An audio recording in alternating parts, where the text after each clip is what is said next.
இன்றைய தினம் உதயநிதி ஸ்டாலின் பேசியிருக்கிறார். செய்தியிலே நான் பார்த்தேன். சில நாட்களாக ஆம்புலன்ஸ் வாகனங்களை நிறுத்த இபிஎஸ் முயற்சி செய்கிறார் என்று. அதோடு நிற்கவில்லை, அதிமுகவே ஆம்புலன்ஸில் செல்லும் நிலை விரைவில் மக்கள் ஏற்படுத்துவார் என்ற ஒரு கருத்தையும் சொல்லியிருக்கிறார். அதோட அதிமுக ஐசியூல இருக்குதா சொல்றார். தம்பி உதயநிதி ஸ்டாலின் அவர்களே, கொஞ்சம் திருப்பி இங்கே பாருங்கள். அதிமுக பலத்தை பார்.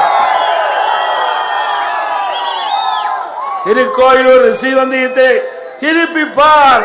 அதிமுக எப்படி இருக்கின்றது என்பதை கவனத்தோடு பேசுங்கள். 2000 ஆண்டுகளுக்கு முன்பே ஐயன் வள்ளுவன் அவர்கள் அழகாக சொல்லிவிட்டார். தீயனார் சுட்டவன் உள்ள ஆறுமே ஆறாது, நாவினார் சுட்ட வடு என்று.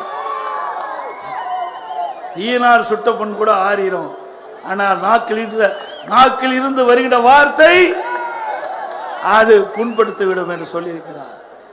ஆகவே எச்சரிக்கையாக பேசுங்கள்.